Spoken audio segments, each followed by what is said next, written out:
Yeah, my name's not here either, You, so that's you good. you always feel badly for people who were missing, shot down, especially if you knew them.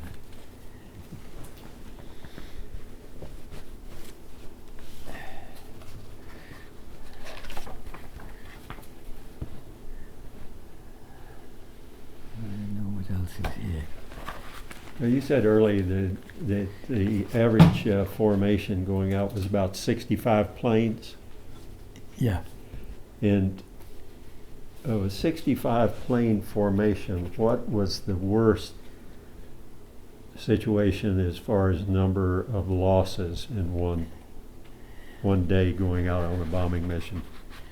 I don't think I could answer that. Okay. How many were lost in Yeah. a day? Yeah, out of your formations, yeah. We really didn't have much of a record of something like that. Okay. Because a lot of what You I've knew read that you knew if a plane was hit, because usually it ends up on fire. Mhm. And but you're also busy with your own airplane. Right. So Well, a lot of the history I've read, it often can take 40% casualties of the aircraft. That is a lot of losses. yes, it is.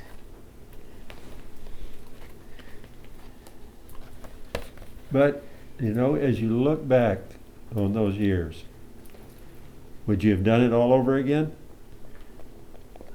I think so. You think so? I think so. I believe you would have. uh, From the little I've Because- known about you, from meeting you here, I think you would have been there.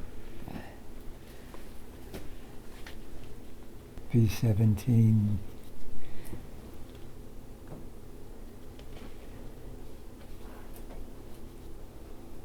Yeah, there's a lot of numbers there. I'm not quite sure what all those numbers mean. Well, this is I Czechoslovakia. assume that that's the city right there, Uh, or at least the site. right. Aircraft factory. Right. Now, see, that's, Is that a lot of what you were doing were factories and stuff? Yep. Factories, marshalling yards. yeah, this is pretty much out in the country, isn't it? Well, this was in Czechoslovakia. Yeah, but I mean, this is all farmland around Right. here. And so this is, I guess the little town is right there. I think. But this is the target. Hmm. This whole little section. Now, were you given this before you went No. on the mission? No. This was after. No. As I said, I was pretty close with this operations officer, Mm-hmm. and this was there. Mm-hmm. Picture of the bomb damage assessment after the mission was over.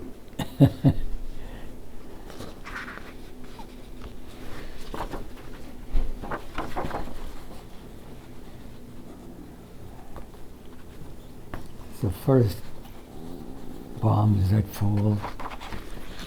I love that in World War II, you'd see these Mhm. operation guys and intelligence guys with these magnifying glasses that would be down and looking at these pictures like that, trying to Right. pick out the factory and anything, Right. any guns or anything around the facility. Yeah. But those magnifying glasses must have been amazing back then. Now, satellite will pick up you walking across the street. And here's probably, I guess, with all the bombs in here. Oh, let's see that. Oh, yeah. Pulverize the area. See, it's Every one of those things that looks like trees is actually an explosion. Right.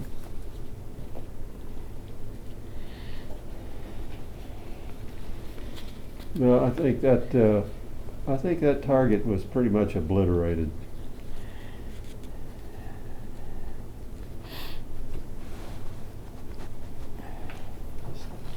It's too bad that man is so destructive to his fellow man that we build and then we destroy it.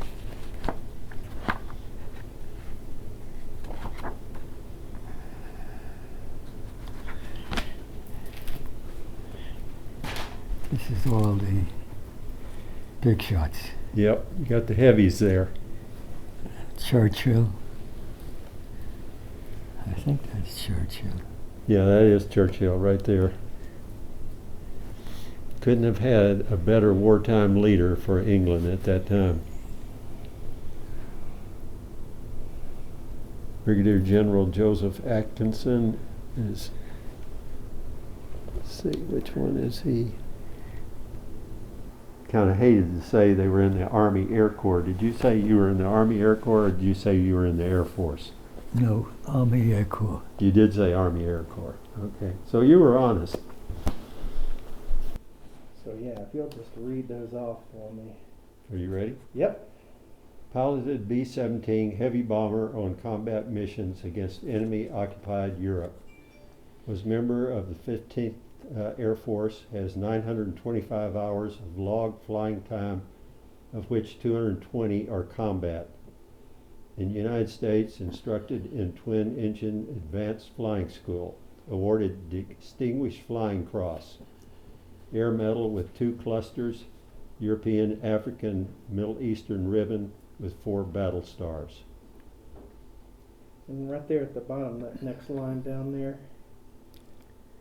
This line? Yeah.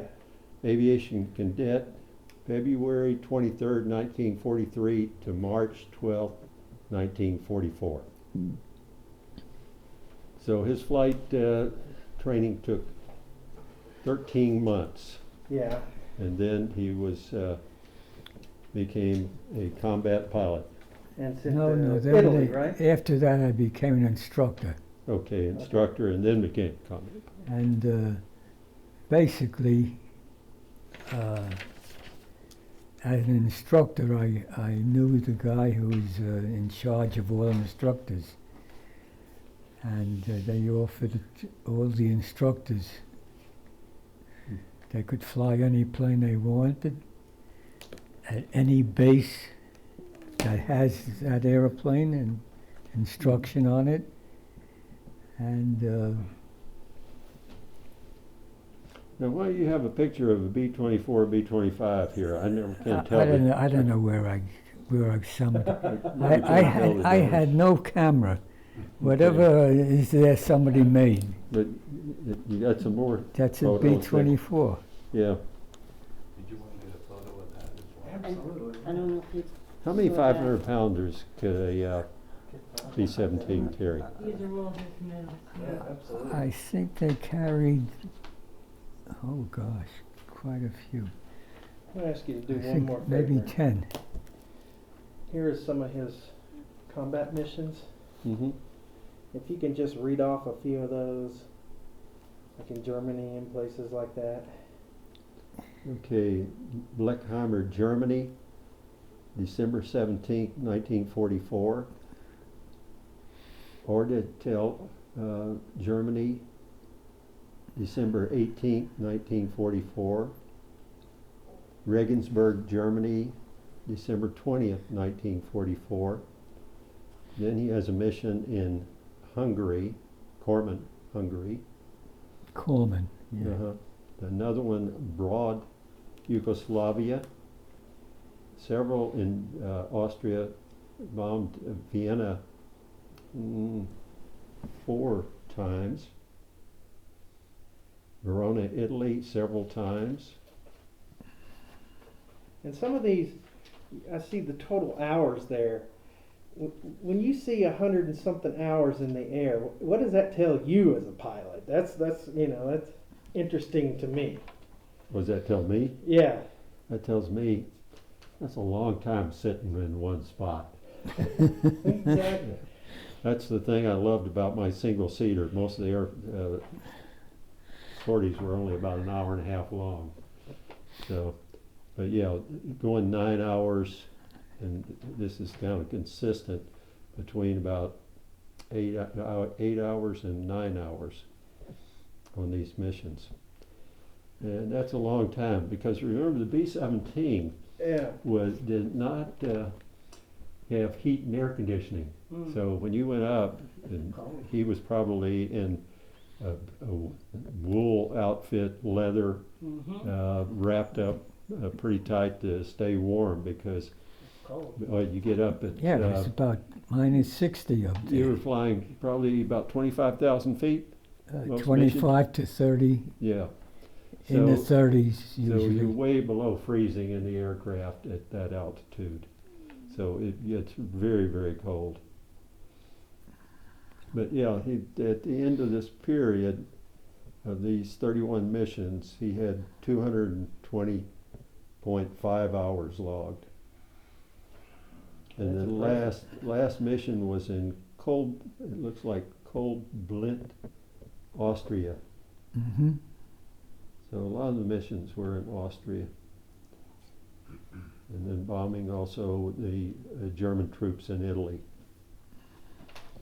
And so his last mission was on 25 April 1945. And of course, the next month, the war ended. But you did a good job. Yeah, he brought We're all it proud back. of you here. I'll tell you, let's see.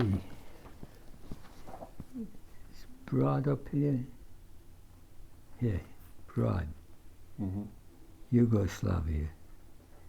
Right. It's a little town, and we never sent a lot of planes up it.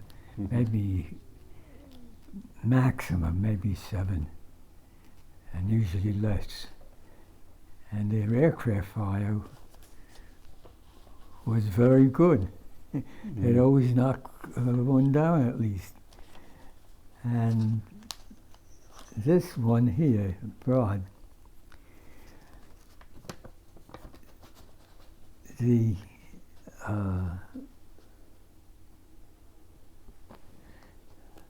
what was his rank? I think he was a major. Mhm. He was shot down in Broad. Yeah. And he, usually there was a lot of underground work. Like there's a Chetniks and another group that favored the Germans and stuff like that. And in Broad, he was shot down in Broad. And we didn't hear from him, and he was my commanding officer. Didn't hear from him for weeks. We didn't even know if he's still alive or not. And all of a sudden, we find out he's in the hospital Hmm. in Foggia. That he got back. Evidently, maybe the underground got him back. I don't know. But he's in this hospital. And I said to this friend of mine, hey, but let's go see the major. And he's a West Pointer. Hmm. And he's in the hospital. And we go there, and he's in bed, and he has like a little table right next to his bed. And on the table, I see he's got a Purple Heart. Mhm. So I said, wow, he's got a Purple Heart. I didn't ask him about it, but in comes one of the nurses. And I said, how is he doing? Well, he's not out of the woods yet, but he's doing much better. I said, but I see he has a Purple Heart. Do you know why he has that? They said, she said,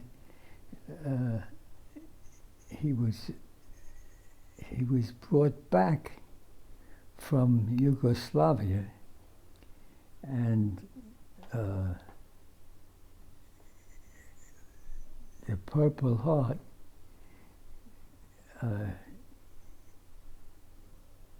he had that, and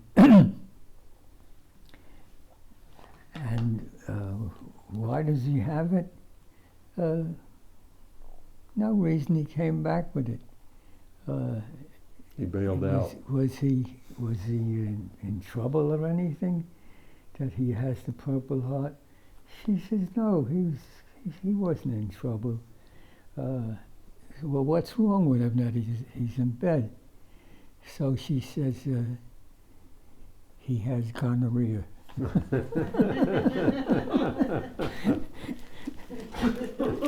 So I said,